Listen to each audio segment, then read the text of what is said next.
అందరికి నమస్తే. నేను మీ జర్నలిస్ట్ గొంగడి సీనన్న. మరి మొదటిసారి ఈ వీడియో చూస్తున్న వాళ్ళు తప్పకుండా సబ్స్క్రైబ్ చేసుకోండి, సపోర్ట్ చేయండి.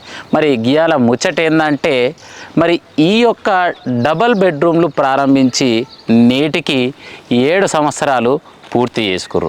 అంటే గత ప్రభుత్వం బీఆర్ఎస్ పార్టీకి సంబంధించినటువంటి కేసీఆర్ ప్రభుత్వంలో ఉన్నటువంటి సమయంలో మరి ఈ యొక్క డబల్ బెడ్రూమ్లను ప్రారంభించడం జరిగింది.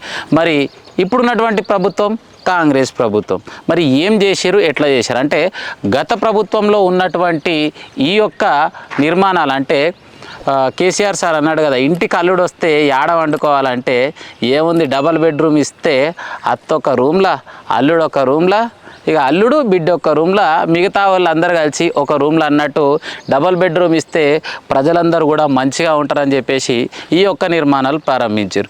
మరి ఈ నిర్మాణాలు ప్రారంభించి నేటికి 7 సంవత్సరాలు పూర్తి చేసుకోబోతుంది. ఆ సమయంలోనే మరి బీఆర్ఎస్ పని అయిపోయింది. అంటే ఆ సమయంలో మరి చాలా మంది అన్నారు కదా కాంగ్రెస్ నాయకులు, ఏమని అన్నారంటే, వీళ్ళు నిర్మిస్తున్నది అచ్చం బూడిదితోటి పౌడర్ తోటి ఇల్లు 4 రోజులు కూడా ఉండయి అని చెప్పేసి చాలామంది, అంటే ఇక్కడ కాంగ్రెస్ నాయకులు ధర్నా చేయడం జరిగింది. అదేవిధంగా బీఆర్ఎస్ పార్టీ నాయకులు కూడా ఇక్కడికి వచ్చేసి ధర్నా చేయడం జరిగింది. మరి ధర్నాలో భాగంగా మరి ఇప్పటి వరకు ఈ పనులు పూర్తయినాయి అంటే ఇప్పటి వరకు కూడా పూర్తి కాలేదు. మరి ఇప్పుడు వచ్చినటువంటి ప్రభుత్వం కాంగ్రెస్ ప్రభుత్వం.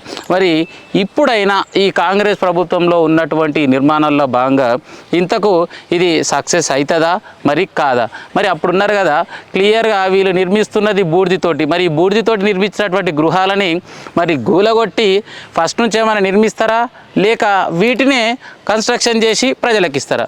మరి ఈ ముచ్చట యాడదంటే, రంగారెడ్డి జిల్లా మహేశ్వరం నియోజకవర్గం బడంగ్పేట్ మున్సిపల్ కార్పొరేషన్ పరిధిలోని సుల్తాన్పూర్ గ్రామానికి ఆనుకున్న బాలాజీనగర్ పక్కనే ఉన్నటువంటి డబల్ బెడ్రూమ్ నిర్మాణాలు. మరి నేటికి ఒక్కసారి మీరు విజువల్లో చూడొచ్చు. ఏదైతే పని ప్రారంభించినప్పుడు ఫస్ట్ ఫ్లోర్ వేసి, అంటే సెల్లార్ తీసి ఫస్ట్ ఫ్లోర్ వేసి సీకులన్నీ కూడా విడిచిపెట్టినటువంటి రోజులు. కానీ ఈరోజు చూసుకున్నట్టయితే చుట్టుముట్టు ఏర్పాటు చేసినటువంటి సెక్యూరిటీలో భాగంగా, అంటే షెడ్లు, పెద్ద పెద్ద రేకుల షెడ్లు ఏర్పాటు చేసి ఉండే. మరి ఈరోజు ఇక్కడ చూసుకున్నట్టయితే ఒక్క రేకు కూడా చూద్దామన్నా కూడా కానలేని పరిస్థితి. అంటే చూడండి ఎంత నిర్లక్ష్యం ఉన్నదో.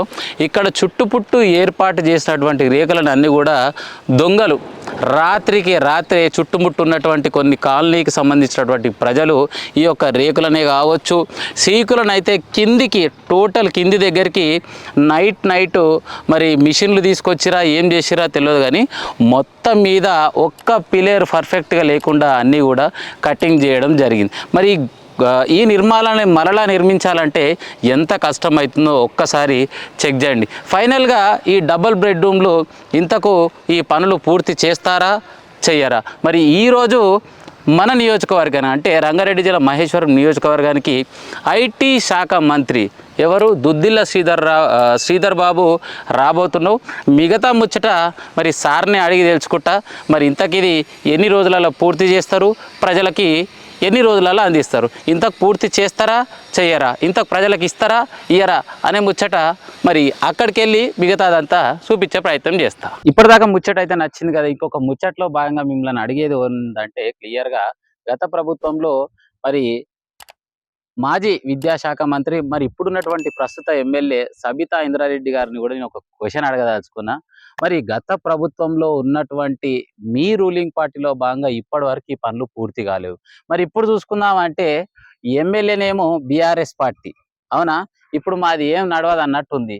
మరి ఇంతకు ఇప్పటికైనా కాంగ్రెస్ పార్టీ మీద కొట్లాడి ఈ నిర్మిస్తున్నటువంటి డబల్ బెడ్రూమ్ ఇళ్ళని నిర్మించి ప్రజలకు ఇప్పించడానికి ఇంతకు మన మహేశ్వరం ఎమ్మెల్యే ఇంతకు సిద్ధంగా ఉందా లేదా? మరి ప్రజల కోసం పోరాడడానికి సిద్ధంగా ఉన్నట్ట లేనట్ట వాళ్ళకి ప్రజలే చెప్పాలి. ముచ్చట నచ్చిన వాళ్ళందరూ ప్రతి ఒక్కరు లైక్ చేయండి, సబ్స్క్రైబ్ చేయండి, కామెంట్ అనేది తప్పకుండా చేయండి. ఉంటామాలిగా.